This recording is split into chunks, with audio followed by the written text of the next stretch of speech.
Good afternoon, ladybugs and yellow jackets. I hope it's sunny wherever you are. Welcome to this Sunday's episode of Handmade Home Shopping. I'm your host, Fairy Princess Lolly. And before we get started today with our first vendor who we see here, Valerie Shanks with Laughing Frog Gallery, before we get started, I just want to ask you all at home if you could please just power smash that like and subscribe button, and let's get a little support going here. And then also, today's show is sponsored by Pixie Hollow Travel Company, and they are a full service travel agency that is dedicated to providing you with the best travel experience for everyone in your Pixie Hollow. Whether you are looking to travel to the next borough or all the way across the pond, they will use their knowledge and expertise along with your feedback to provide you the best value and focus on your individual needs and desires on your trip. So, they'd like to create a lifelong and welcoming bond with you as their travel people. So please check out their Facebook page and find them. You can visit them and follow them. And then also pixiehollowtravelcompany.com, all those words. And if you are looking to go somewhere, I know that it's so strange with all of the COVID going on, but you can still kind of travel with your own personal hollow, or maybe go out someplace for a small camping experience, and they can help you find these things. So please give them a look. Okay, and so with all of that said, then today we will jump in here with Valerie. So Valerie, hi, say hello to our Hi, audience. how are you? Thanks And for joining us. you are with the Laughing Frog Gallery. And Yes. please tell us, if you will, a little bit about yourself and what it is you make here, where you're from, and if you do vend at shows or festivals or your SCA, give a shout out to your home people, wherever that is. And let's Okay. take a look at what you've brought for us today. Okay, thank you. I appreciate being invited. My name is Valerie Shanks. I'm Laughing Frog Gallery, as Fairy Princess Lolly said. I normally do shows. I do Crypticon, Planet Comic Con, Kansas City, Oddities and Curiosities Expo. That's a traveling expedition. I have done Hall Market. I'm a former Hallmark employee. Um, I worked in the Keepsake Sculpting Gallery, the studio, to create ornaments. Oh, And wow. basically, uh, everything you see here on the table is a one of a kind handmade piece. I use a variety of different clays. Um, and what you're seeing is just what comes out of my imagination. I don't like to sketch my work up before I do it, because a lot of times when you're in the middle of a sculpt, it wants to go a different direction, and it just feels so restrictive when it's already sketched out. So I just feel a lot freer to create when I just build my artwork. All of these are completed pieces. They're made with epoxy clays, paper clay, which I do make myself. I You use make your own eggs. paper clay? I do. I make toilet paper clay, and Wow. it's. I found a nice. Well, my sister is very artistic as well. She lives in California. I'm here in the Kansas City area. Obviously, some Hallmark Cards headquarters here. But she mentioned a nice lady named Johnny that puts uh, tutorials out on making paper clay, and I've watched it and followed her recipe. So my grandchildren just think I'm wonderful because I've probably made hundreds of pounds of paper clay for them. Uh, Gives them something to do when they come visit. So the larger projects, a lot of times they will be paper clay, but my go-to product that I really like is an epoxy clay. It's a two-part material, very hard, very durable. It can be used in outdoor sculpts. Um, the difference is just how you finish the piece so it can withstand the weather outside. All of these are for indoor use. They're all fully sculpted over armatures, which is basically, we have an armature inside of us, It's our skeleton and muscle structure. Well, they have armatures, they have skeletons. I build them out of wire, wrap them with foil, wrap them again with painter's tape until I get it into the bulk that I want to build on. So everything that I sculpt is over that framework. Saves me a lot of material, makes the piece a much more uniform strength, and they're very durable. Well, let's see some of these guys close up. I kind of want to see this turning skull skeleton one that's looks like it's down there on the... Oh, the witch doctor. Come closer. This is the witch doctor. A lot of my work is inspired from silly old songs. Does anyone remember the witch doctor song from? I do. I think Alvin and Mom sang it, and there was another. You see him? Well, this is kind of a cross between that song and that old trilogy of terror that was on with Karen Black, the Little Man episode. It made a great impression on me. I was terrified. So this guy is kind of a combination of those two characters. And I had a lot of fun making him. I've got a larger one that was just much too large to put on the table. But he is made out of the epoxy clay and paper clay. And all of the little accessories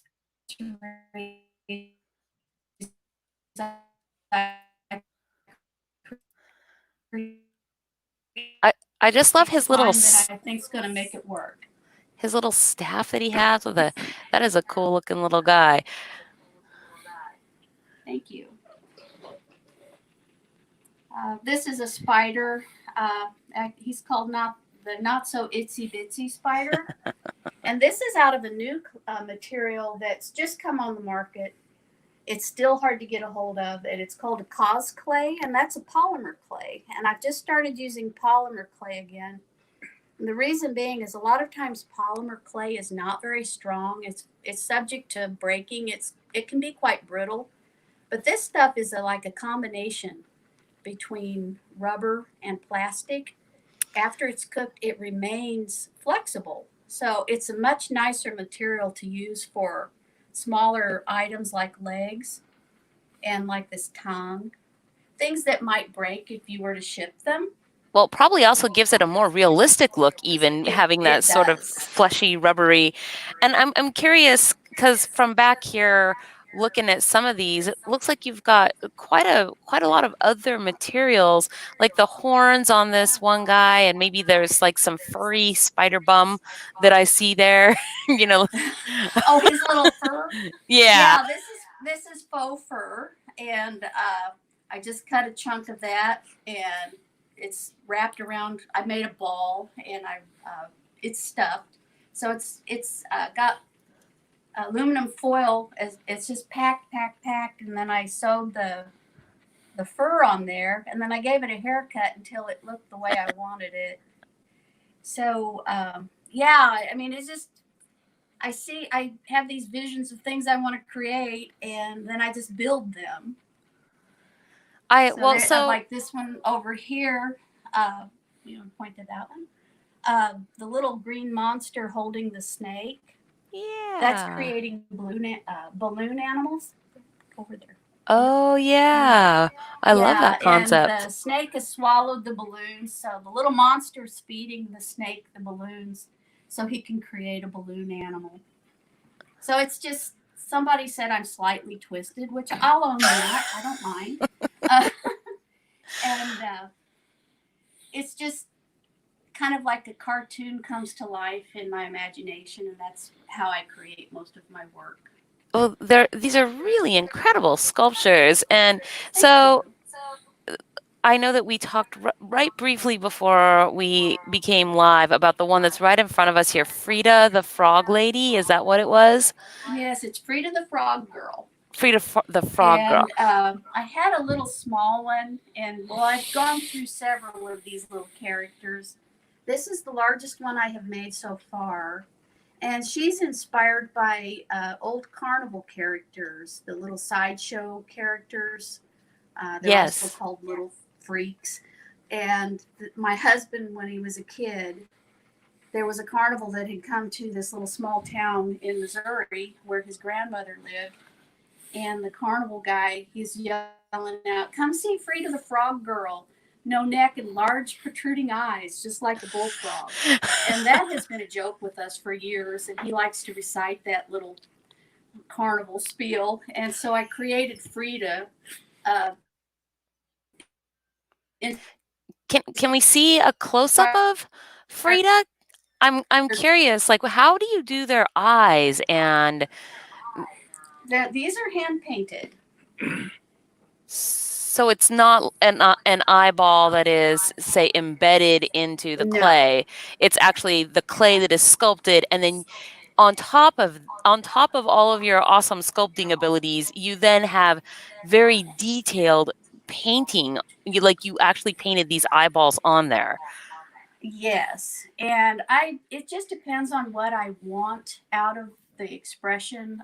This larger one that I just started working on, she's more of doing an activity. This is a static pose. The smaller one, it's like, here's my frog, look at me, I'm Frida the Frog Girl. This is Frida going on an adventure. When she's completed, her bathing cap will have little blue silk flowers. You know, the old bathing caps. And I have made little dents to glue all of those on. She'll have hair wisping out from underneath her cap. I imagined this little floaty toy, and when I get it finished working on it, he'll have, I think I'm going to put googly eyes on him because a lot of those inflatable toys are like that. Yes. So this is more of a childlike piece. But she has to have the frog. So this frog is sculpted out of the cause clay. So he maintains the flexible quality because he's a rather fragile position because of his location on the sculpt. So to avoid damage, I wanted a nice material for him. But when I get him painted, he will be mounted to the piece like this, and I'll have it secured with an epoxy so that it doesn't fall out. But and then it's like I add a lot of attachments. She'll have eyelashes and hair and all kinds of fun stuff. So how long does it take you to make one of these? And I'm curious to see what these little guys also are on the table. I saw some stuff that looked like it was on cardboard backing, like earrings or brooches, perhaps. Yes, these are pins. Everything I do is basically it's reflective. It's cost plus it's time, cost, material. So this piece here, if I go to a show, I'll sell it for $35. I don't make a killing, but I get enough money back out of the deal that I can buy more materials, which is, I'm a tool and material addict, so it's good for me. Also feeding your own. Clay. But this is cause clay. I put a glass eye in it. This is going to be a very durable, wearable art. And I wouldn't run it through the wash machine because it would probably damage the paint because acrylic paints are not that great in the washer. But just to wear it on day-to-day wear, it's been sealed. And so it's a nice durable piece. It's functional wearable art. So I try to give a broad range of product prices because not everyone's going to buy a large sculpt because it's cost prohibitive, because it's several weeks of work to create one of these things and then a lot more time to paint it. So I try to make my art accessible to all different income levels. They are all so amazing and detailed and creative. And I love creatures. I have a creature collection at home. So I am super in love with like all of them. I especially like this big one down here that I like, his mouth is crazy and his tongue is sticking out. And he's got he's right in front of the witch doctor guy. And I don't know if the snake plant. Plant. Just stay right there. So his mouth cracks me up because it reminds me of this is I don't know, I don't want you to take this as an offense because I think it's actually hilarious and it's one of the things I adore about this. But the Simpsons cartoon Whenever one of the Oh, characters burps, their lips do this wavy, wiggly thing, like burp, oh and his little snake mouth is like brap. I, I love well, it so actually, The much. Simpsons, our family is The Simpsons. We have the same family structure, a boy and 2 girls. So, Oh, well, and there you our go. middle daughter, she plays the saxophone like Lisa. So, Well, that is no, I was definitely just funny. you've got all the bases covered there. Well, so we are coming up a little bit on time here, but before I let you go, yeah, can we take a look at just what's on that rack that you just spun around there, like the little Sure. merry-go-round of flying creatures? Okay. This one here is a work in progress. His name's Ricky Coogan. If you've ever seen the movie Freaked, I had one of my customers said, "Would you do one of those?" And I said, "Well, let me see the pictures." And when I saw the guy, I thought, "Oh yeah, he'd be fun to work on." So I just primed him, and the next stage will be paint. So I just thought I'd show you a work in progress piece. These are my up a little bit. These are my spiders. They're kind of my bread and butter of art shows. Oh, They come in that all is too different cute. sizes and configurations, and I I do pretty well with those. People love them. I have They're crazy wonderful. birds. Yeah, these are crazy birds. Oh, I And love them. I wish I I could just get take them these. all home I and wake adopt up in the them. morning and think of crazy stuff. So there we go. This is these are my flying psycho monkeys. They're one of my best sellers as well. Oh, man. And that's if you had that little nasty symbol monkey, the Jolly Chimp, and he married one of the Wizard of Oz psycho monkeys, that would be their child. So that comes from a conversation I had with my sister, and we had so much fun laughing about what it would look like. So I had to make them. This is I just love this skill to in some way bring what is inside of your creative imagination into the outside world where we can all share. Yeah, It's awesome. My husband lives in terror. Got that right. Well, These are my crazy birds with teeth, so that'll be the last thing I show you because I know you need to move on to someone else. that's okay. We had a little extra time today. The vendor actually that was supposed to be after you, it has not shown up, so we're going to be moving on to the person after them. So you got a little extra time today. So hooray for that because you had so many wonderful things to share. So. Uh, Yes, and so we've had your information going down there in the low bar. And to anybody who's watching from home and hasn't joined with us before, all of the information for the vendors that you see here today will be located in the description and the low bar on YouTube, Facebook, and all of the Twitch, all of the places that we are at. So you can find them during the show, you can find them after the show, and I would encourage you to please, if you like what you see, just go give them, if nothing else, a like and a follow on their media. So that always helps. And I guess, is there anything else you would like to say before we let you go this afternoon? All I can do is say thank you very much for inviting me. It's been fun. Yes, absolutely. Thank you for coming on the show with your wonderful art. It's amazing. So, Thank you. all right. Good afternoon then. You have a wonderful show. You too. I mean, afternoon anyway. Evening, dinner. Thank you. Okay. So, wow, that was a super amazing and creative start. I'm sorry, I don't see who was supposed to be our second vendor today. So we are moving on to Crow Nouveau. I like saying that name. I will pull you guys in here. Hi. Yep, thanks for having us on. Yes, absolutely. Welcome to the show. Before I turn the screen over to you here fully to let us see your stuff, please, if you will, tell our audience who you are, where you're from, if you have any home shows, festivals, conventions, give a shout out to your people, and let's hear a little bit about you and then I can turn it over and you can show us all your wonderful wares.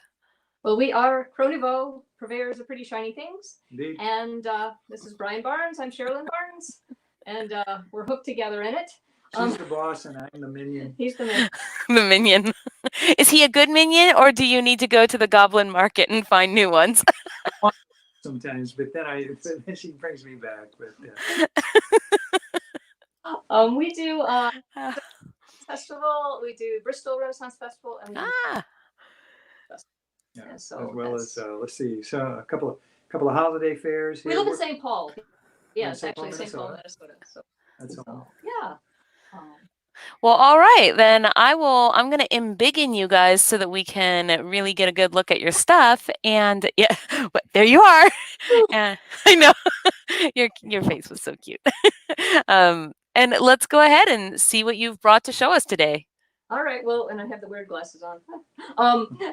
Well, we're the purveyors of pretty shiny things, but we kind of specialize in objects of the forest, the magical realm.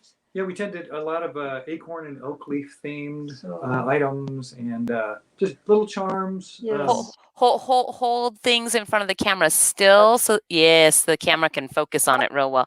Oh, there, nice. Yes, our little business started with these acorn window charms. Actually, they're Christmas ornaments, but then after Christmas, so they come with the magic disc of suspension. So you can put them in a window, and they're made with marbles and real acorn caps. And then we do the copper wire weaving with various different check pressed glass beads, the leaf beads, and Swarovski beads. And they come in different, just basically whatever is available in a marble is what they come in. So we have opaque ones, and these are the grand acorns. There are several sizes of the acorns. We have starting with the very tiny wee acorn. Let me see if I get this right. Oh, it's adorable. So let me find a white spot. There we go. It helps if you hold your hand up behind it. That way the camera doesn't try to focus both on your face and on your object. And then we have a larger, the colossal. There you go. Larger one. Does that help a little? Yep, it sure does. Yes, there we go. And then as of this last year, we've had the wonderful, you can't see it in this light, but the glow in the dark. Oh, cool. So the whole idea behind the name Crow Nouveau is that crows, ravens, all the corvids supposedly like pretty shiny things, and then in Nouveau, Art Nouveau, they would use forms from nature, and so the idea is to have pretty shiny things, but the wire weaving and adding the leaves and everything really kind of brings the natural world into it. So it's a combination of Crow and Art Nouveau. So. Well, I'm loving it so far. Well, we moved in. Basically, we started the fairs, and people would ask us, because the acorn is a symbol of good luck, strength, and perseverance, and so it's very personal to a lot of people. And so we started getting requests of what people would like. So I'll just show you various things that we do offer. We have the little fairy lanterns, and and they come in various colors. And those are meant to sit upon a desk, perhaps?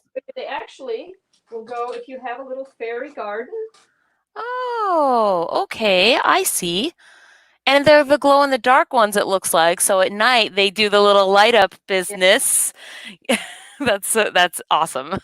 And I do have a fairy garden. Thank you very much. Yay! Surprising no one at all. And then we also offer the chimes. Oh, whoa. They're called the Wee Fairy Tinklers. And they are the sound of the fairies. Indeed. And actually, you got I'll hold that for you. I'll hold that. And then we have those in brass. And then we also make them in, actually, if you could put that back on, copper. And I don't know if you can hear that through the microphone. But Oh, I absolutely can. They're this really high light tinkling. I love it's my favorite kind of tinkling. It took a while to sort that out. We kept wanting to do really small chimes. Mm-hmm. We bought some things that, some chimes, and they just you know, they were small, but they didn't sound very good. And we're both To the musicians. left a little. There you go. So And so, can I ask? I'm sorry, I didn't mean to interrupt your chime telling story. I just want to kind of see what the chimes are attached to. At the, it looks like a little piece of log or stick or and this is wood. where Brian is. Actually, he's more than a minion. We actually use real branches from different trees. We cut them and then sand and coat them. And then I do the wire spirals and the nouveau style here. And then actually Brian is a musician, so he cuts the wire or the copper tubes to actually be a cord. Right. I actually tune them. Oh. I tell people, say, these sound so nice. I said, yeah, I had to do math. But just figuring out what the length should be and then where to hang them, and so that they would actually ring and ring. You know, have a nice chime even when there's not very much wind at all. I mean, I love it. so somebody walked up and said, you know, it's the voice of Tinkerbell. Yep. Said, sure, absolutely, I love it. And then Brian actually, he also built a hydraulic press. Yep. And then he presses out the copper leaf. Press the leaves. And then So can I ask another question about these? The two, I guess, kind of two questions in one. But the leaves and the acorns, do you collect these, say, from a tree in your yard, or some? And are the leaves designed off of something in particular? Well, we learned the very, very hard way that oak trees, and specifically the oak trees we use, mainly red oaks, only produce acorns every 2 to 5 years. Oh. Started this business, I had collected some acorns and I had done it a little bit on the side. And essentially I got into a fair and went to go collect the acorns. It was fall and there weren't any acorns at all. And there are what they call mass years. And there are years where the you do that too there, where the oak tree can drop like up to 10,000 acorns, and then it will go for 2 to 5 years where it won't drop any. So we Fascinating. Where we go, we keep an eye on any red oak that we know of, and whenever we're traveling in the fall, especially at every stop in every park, we look under every tree, and people think we're crazy.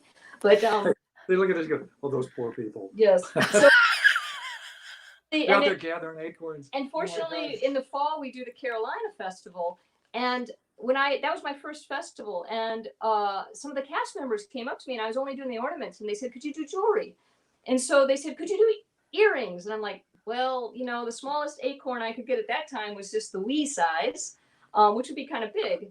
But fortunately, in North Carolina, they have the willow oaks. Very little tiny ones. And I literally stumbled. They're great.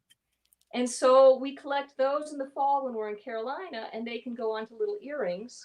And then we actually started doing the same. We can also get the acorns.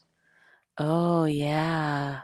The Mat. kind of matching jewelry set. I love this. And they're made with Swarovski pearl beads, and they come in several different colors. We have green, blues, light green, dark green, pinks, purples.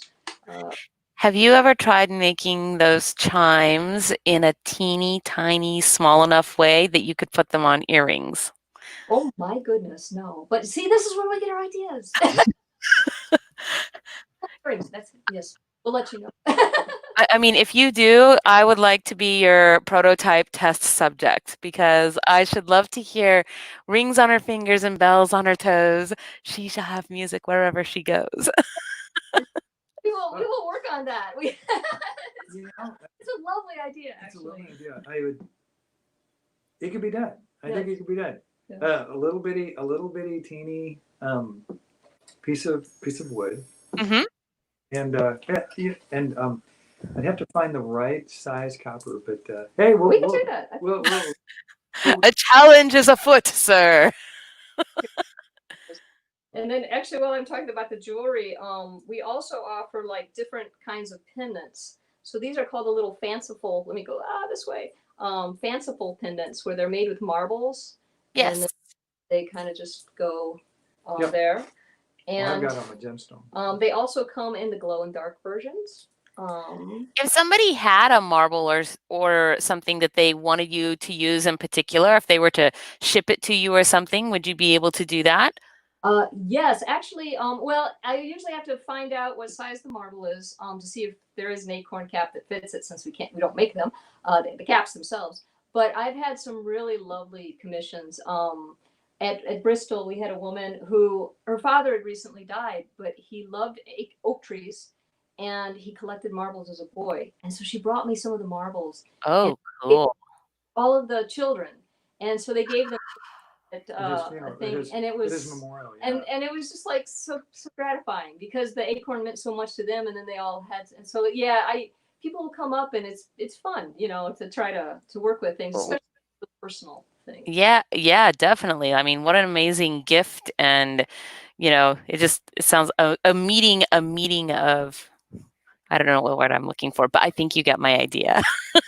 It was for a lot of people, they love the beauty of it, but it was kind of a surprise to us how many people come up and say, you know what, I love acorns. Acorns have been my thing since I was a kid. Or they say, oh, that reminds me of gathering acorns. I used to gather acorns with my daughter, who's now 40 or whatever, and so acorns, and so they'll buy them for themselves, but they also these are sent a lot as gifts, because they said, oh yeah, the acorn was sort of I know that's a thing for them or whatever. So it's really nice. Yeah, and it is a lot of, and we learn a lot. People walk up to us and tell us all kinds of interesting stories about oaks and acorns, and I collect kind of the mythology and the folk tales of the oak and the acorn. So I'm always looking for more. So. And then we also do like pendants, gemstone pendants, where we go opposite here. Oh, with a semi-precious, like a tiger's eye, or So we have, obsidian or something. Yes, hematite. Yep. Mm-hmm. So a lot of different styles there. And then Brian actually took the chime and or the leaves that we use for the chimes, and we do a much heavier version. Yeah, that was a request. People wanted essentially to be able to... for oak leaf pendants. Mm-hmm. You can probably see mine here. Yes, I can actually. It looks quite lovely. On the prototype for a pin. Oh, do you guys make clasps out of them? You know what, we are working on how to make the backing that would be strong enough to do like a cloak or a cape clasp. So that two oak leaves, and then a chain that would connect them. So so one of our I just a couple of weeks ago, the Dapper Goblin, who was one of our vendors, I bought from them after the show. They like a cowl kind of that is a leaf, and I thought, oh, well, wouldn't that be lovely to have a clasp to clasp the cowl? Because it's I don't have it yet. It's on its way. It's officially like been dyed and cut out and other such things. So it's still in its process of being made. But when I get it, I will have to have something to clasp it with. And like, oh well, oak leaf clasp on a leafy cowl. That seems like. To be perfectly honest with you, I have to do things the hard way. So other people have said, well, why don't you just buy something and glue it to the back? No, I have to figure out and make it myself from, get the correct wire, so that it's the heavy. And the trick is the fire painting is heat. We made the colors in the oak leaf by different temperatures of heat. Right. Then I want to stop it. And sort of figuring out the. But I did make a prototype, which would work. I mean, it's got it has two leaves that are done opposite, and I cut them out and then I embossed them with the machine that I made, and then and then I color them with heat, and then we coat them to retain the coloring. So. You only have to get your prototype and get the one you like, and then your process is easier. So the last thing that I see there right behind you guys, it looks like you have some really pretty little window hangers. Yes, we have. In fact, here, let me grab. We have In our chakra rainbow colors. There we go. Shiny. Oh, I gotta go this. It's always opposite here. But these are these have little Swarovski crystals that throw rainbows, and then just Very. piece of Those were actually sunshine. those were the first things we ever started doing. And then Just these for the window have a little leaf. Oh, pretty. And then also one of the other things we've added, for more of the fairy people who like to wear, we have. Oops, I'm going to do this with this so you can see it. We have little fairy leaf necklaces that are beaded necklaces. I'm not sure if you can see that. Yes, I most certainly can. And we started doing. They're very delicate and lovely. As I drop it, we do a little with those as well. Here's another one. Okay. Matching sets. Here we go. Oh, there we go. There's the necklaces were another request. We had I had a woman at Bristol at the Bristol Fair walked up and said, "Oh, I love these, but I am in a daycare," and she said, "I can't wear necklaces because people will the little grab onto them." So she had requested anklets, and so we worked out. Oh. So. I am a foot jewelry person, actually. I love foot jewelry. I have all kinds of little. I have to have fancy feet, even when my feet are dirty from running around outside. I still want them to look fancy. Well, is there anything else that you would like to say to everybody today before we let you go? Well, just thank you so much for asking us and for making it possible. We really appreciate it. And to everybody out there that we see at the festivals and the fairs, we miss you all. We do. We really miss everybody. Oh, yeah. And we look forward to the next time we can see you. We're happy people are safe. Yep, we want people to be safe. So we want people to be safe, and it'll just be all the more sweet the next time we can actually meet and talk about it. I know next year is going to be, wow.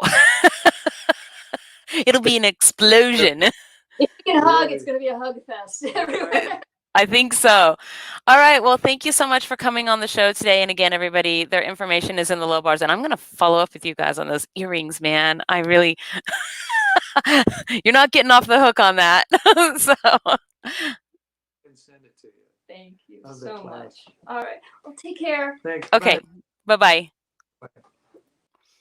All right, so we are bumping right along here, and we have actually a lot more time to spend with our vendors today because we've had a couple that have no-showed on us. So our last vendor is Rigr Crafts, and I see you down there, Jackie. Hi, I'm bringing you in. Hello. How are you this afternoon? I am well. How are you? No, I think it's evening where you are, right? Yes, it is. Yeah. It is 7:45. Well, as usual, here you are with your amazing setup. And welcome back because we have had you on the show here before. So, but I'm excited to see. I know you've been keeping busy over there. I'm excited to see. Yes. So, please, you've been here before, so you're familiar. Please introduce yourself, though, to a new audience that we have out there, and let's hear about you, yourself, your business, and of course, all of your home peeps. So, I am Jackie with Rigr Crafts. Some of our events that we do include the Manassas Viking Festival, which was our first festival that we ever did. We do Party Like It's 793 at Birmingham Meadery, which is a fantastic Viking festival. I mean, it's at a meadery and we have metal bands. It's great. That's amazing. Yes. Yes. The first year we drank them out of mead on Saturday, and they had to come back and bottle more Sunday morning so that they had mead to serve. That is an impressive amount of mead consumption, I will confess.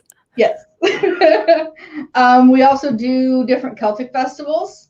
The Dillsburg Celtic Festival in Pennsylvania. What else? Southern Maryland Celtic Festival and Ravenwood Fair, which was last year was its very first year. So we did that one last year, and it was fantastic. Unfortunately, it looks like pretty much everything is canceled for this year. We're still waiting on word from 2 events. One that is in New Jersey that we haven't done before, and on Ravenwood. Those are the only 2 that we might get to do this year. So been unfortunate. Well, everybody is in that same boat though. So, and it has led to some new doors and windows being open. So I'm going to go ahead and turn the camera over to you here so that you can show us the wares that you have there on the table. Oops, wrong person to turn it over to. How about you instead of me? There we go. Sorry about that. But yeah, let's go ahead and see what you have here.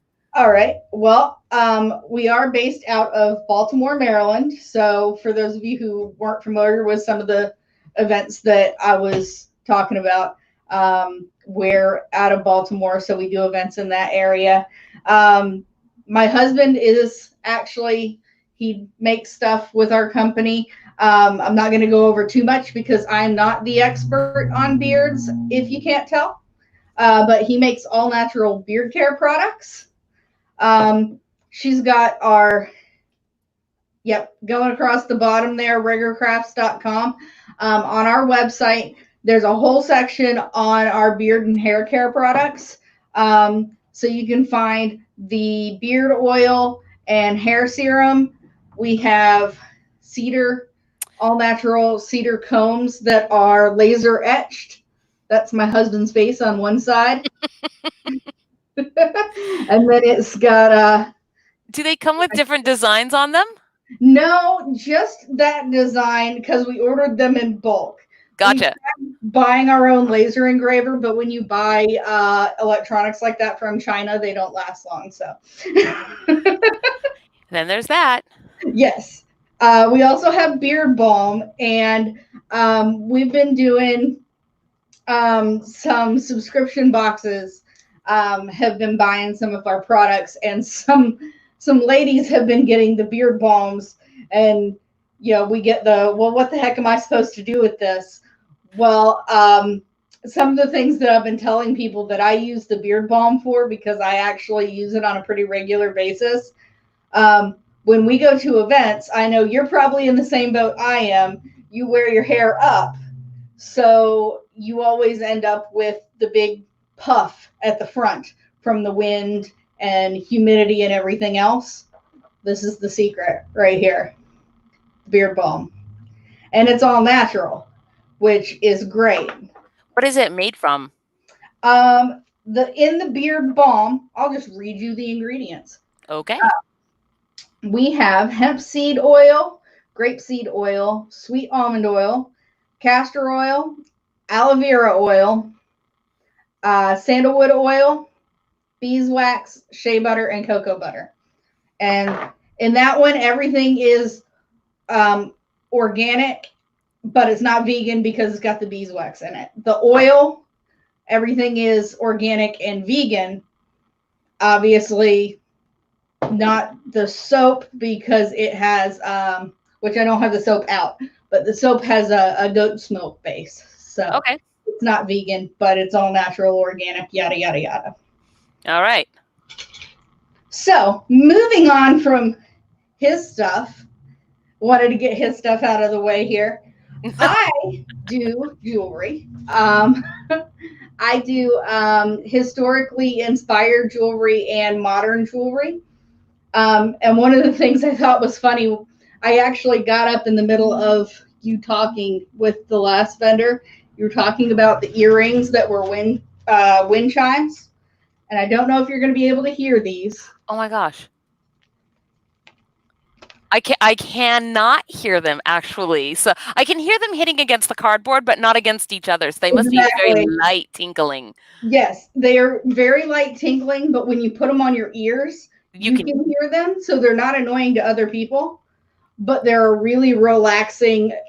I mean, you can see they're hand hammered. Oh yeah, I can see them for sure. So they're hand hammered paddles of wire. They remind me of those thumb those thumb drum instruments where you, Yep.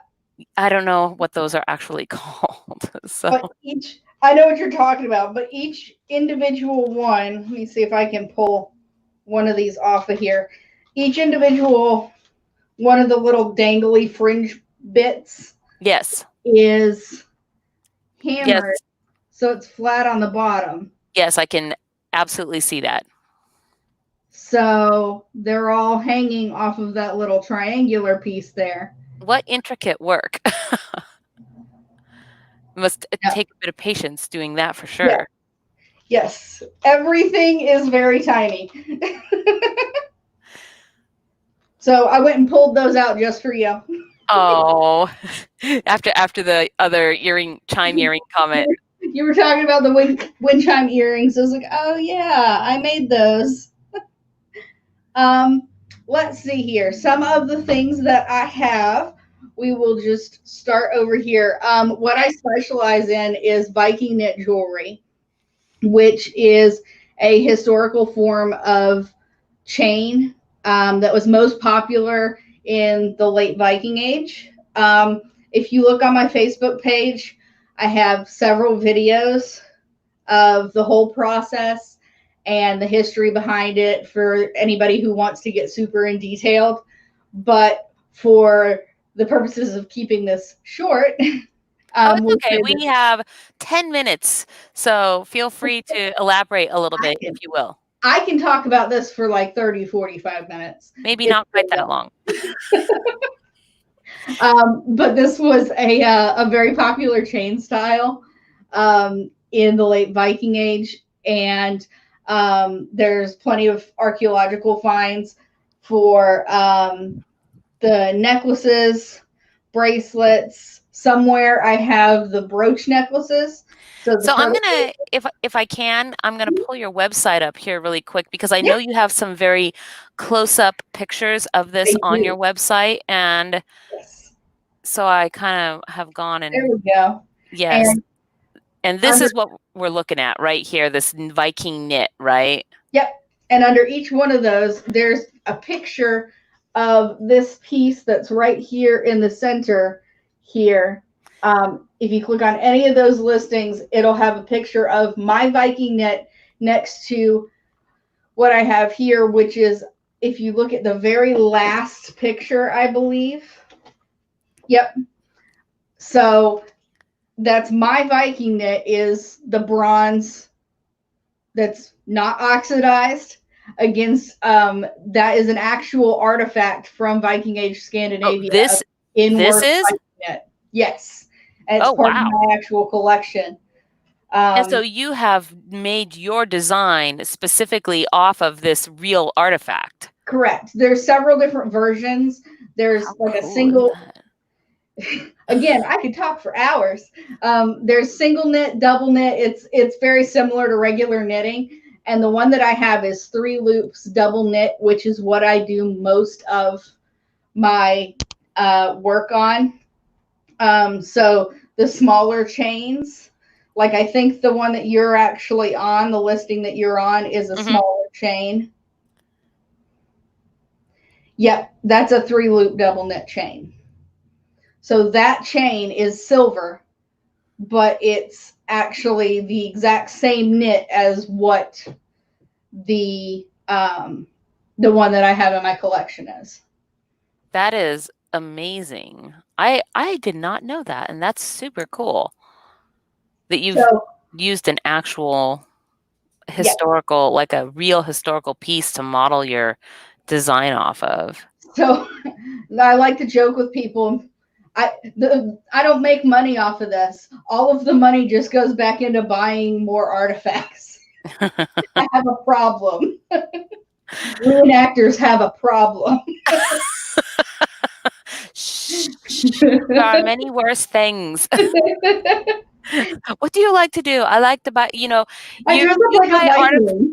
buy artifacts. I'm a bibliophile, and I like to get really old books. So I have something else to show you here in a minute that you're going to love. All right. Well, I am going to embiggen you here, and I've got still got your website in the background. So if we want to pull something up here, I can just Excellent. hop right back over there to it. Well, we will talk about the stuff in here first. Okay. So these are my artifacts, as we were discussing. That is the actual Viking net from Viking Age Scandinavia.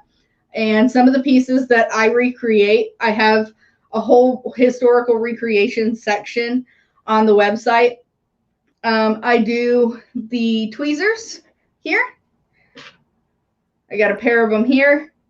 They're adorable little Viking Age tweezers, and these actually work. I make sure that I file them down so that they meet, and you can actually pull hairs out with these. I confess that yours look far more inviting than the ones that are in that box, which look a little more like a scary dental tool from ages past.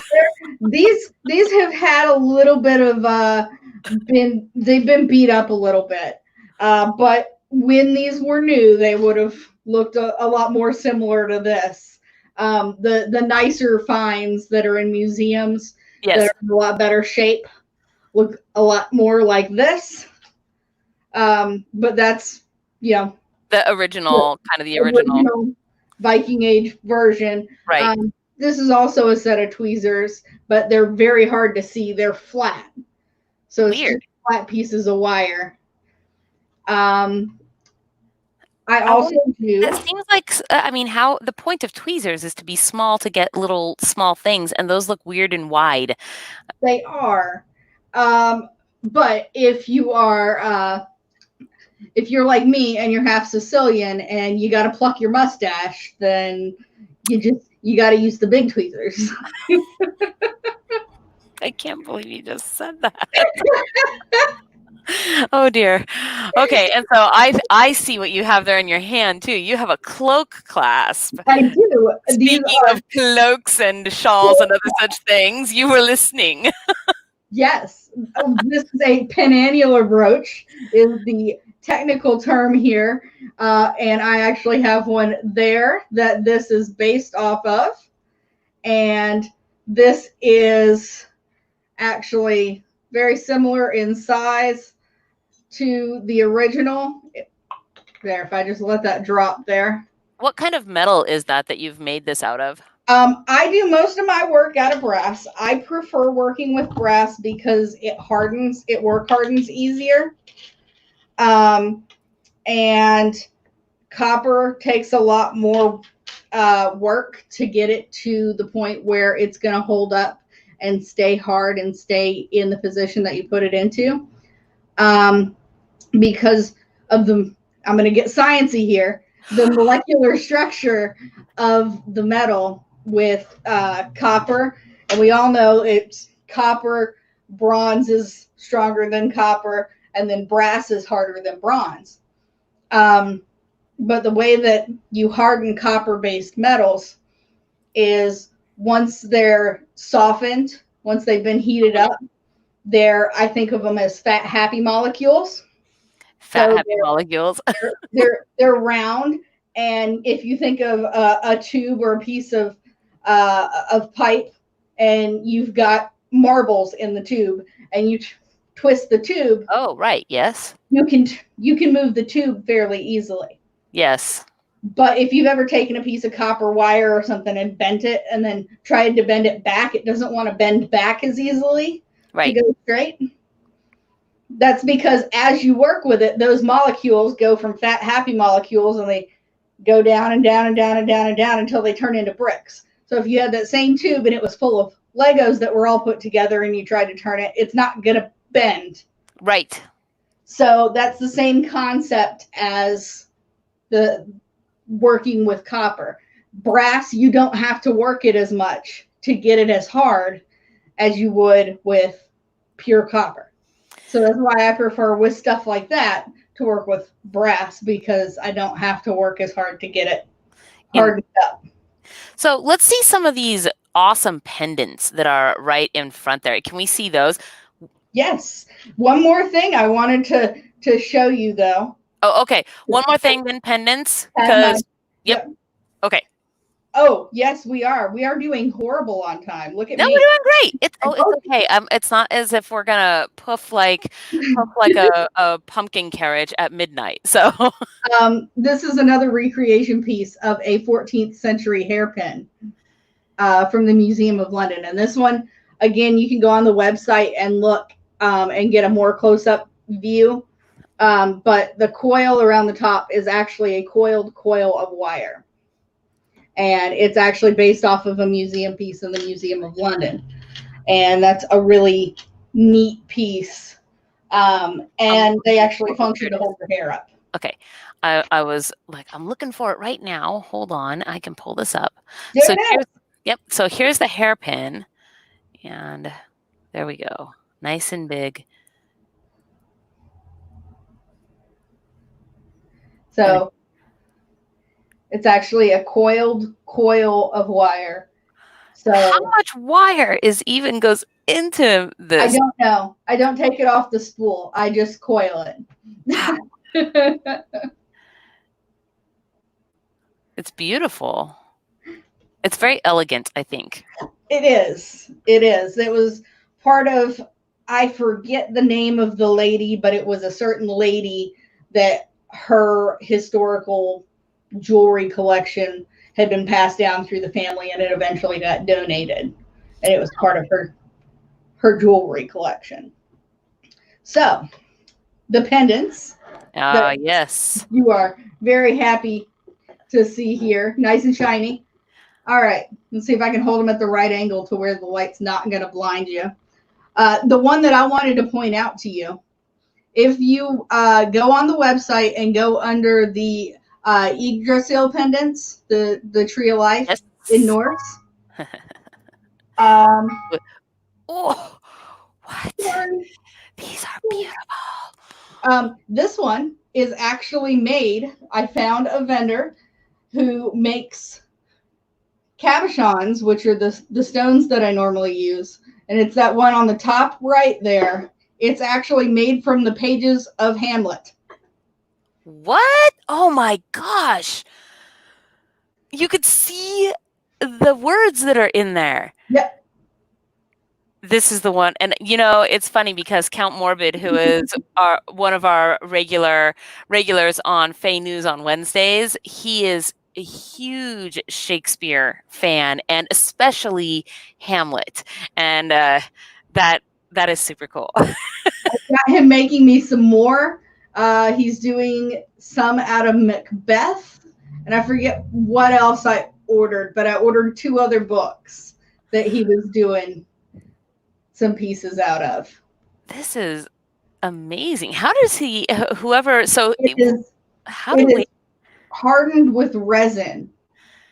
That is stabilize it, and then he forms it like a stone, so it's sanded to give it its form and its shape. Huh. So he treats it like a stone once he gets it stabilized. The ingenuity of artists is never ending. And I have the little crystal trees here, the quartz crystals there that I did. What else do I have here? There it is. My mouse disappeared on me. I'm sorry. Where did you go? And then I also have some of the simpler pendants that I do over here. I've got a sunstone pendant, moonstone. I work with a lot of semi-precious metals or stones.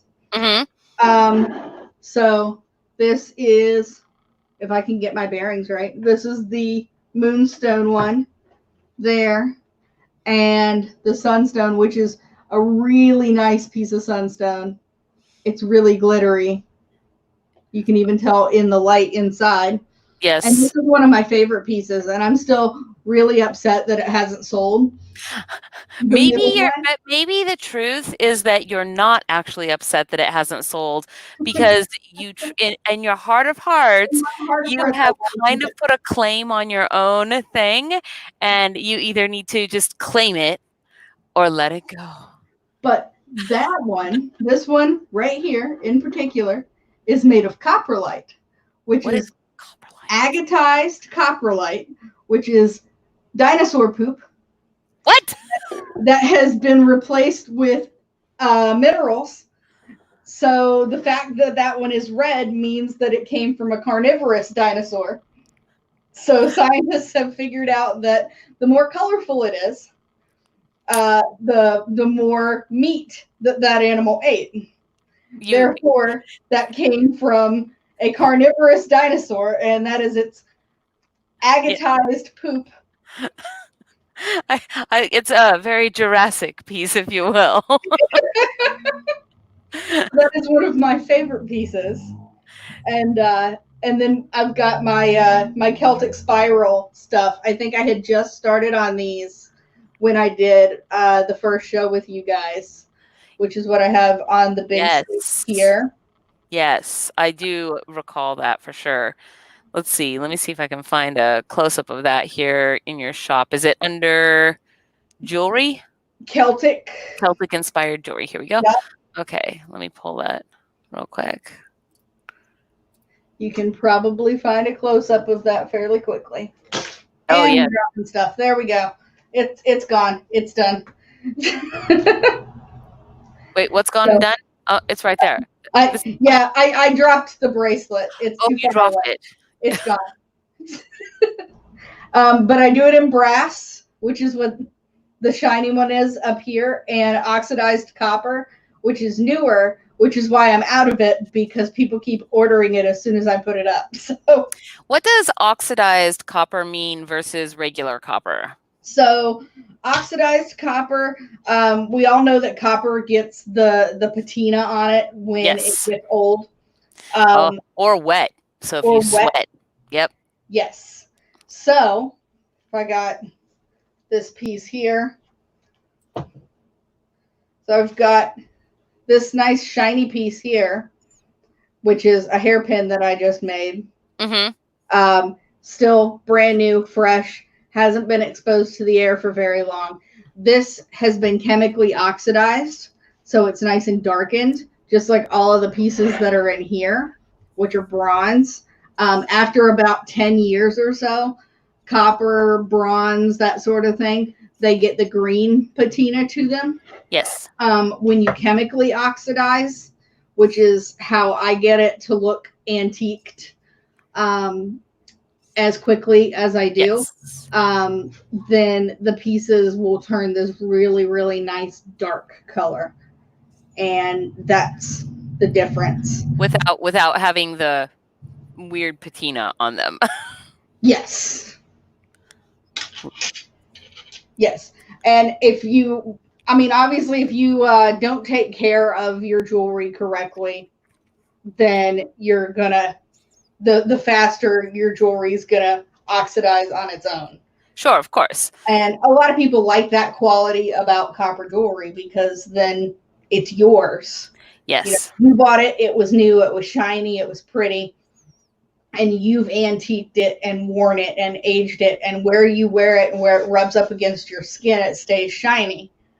So that's a really nice quality, and that's why I don't coat any of my pieces with anything. So speaking of coating, then there is a way that people, if they didn't want that, they could. What would you recommend for something like that? So there are a couple of different things. You can get one of the most common ways to do it is to just get a can of Rust-Oleum clear lacquer paint. Okay. And spray that on real lightly. Mm-hmm. Everybody knows the hack for cheap jewelry for clear nail polish. Yes. It doesn't stay long. I use that though. Yes. But it will, and even if you're concerned about, I want real copper, but I don't want it to turn me green because I'm outside sweating. Yes. Because most of our festivals are in summertime. But yes. So let's face it. Yeah. So a lot of people are concerned about that. I don't personally care because it just washes off with soap and water. But if you were concerned with that, Rust-Oleum clear lacquer spray paint, clear nail polish, and there are several different products. One that I highly recommend is called Renaissance Wax. It's Mhm. kind of expensive, but what it is it was developed by the British Museum Mhm. for pieces like this. Oh. So it was what they designed. It's a crystalline polish wax, so it helps take some of the oxidization off when you wipe it on, and you leave a clear layer, and it hardens because it's a wax. Okay. So you can put it on and it'll harden, and you'll have to apply it, keep reapplying it occasionally, but it does a really nice job, and it's something that's actually to protect your piece rather than something that's just there to coat it so it doesn't turn different colors. So a quick question. Okay, one last question before I let you go.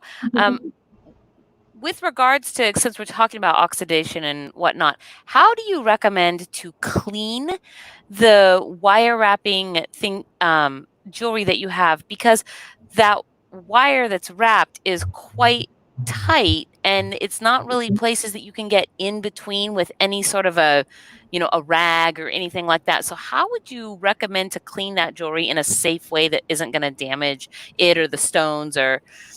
So what I tell people, if you're going with brass doesn't oxidize as bad. This is about as bad as brass will oxidize.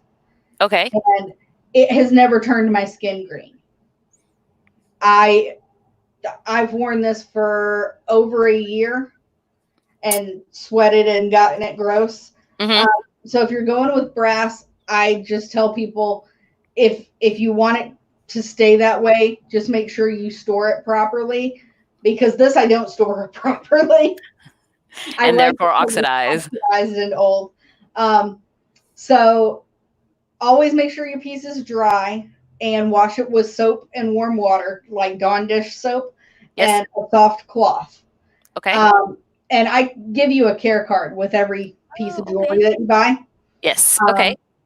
But what I recommend is like an old sock, something that's nice and soft, Dawn dish soap, and some warm water.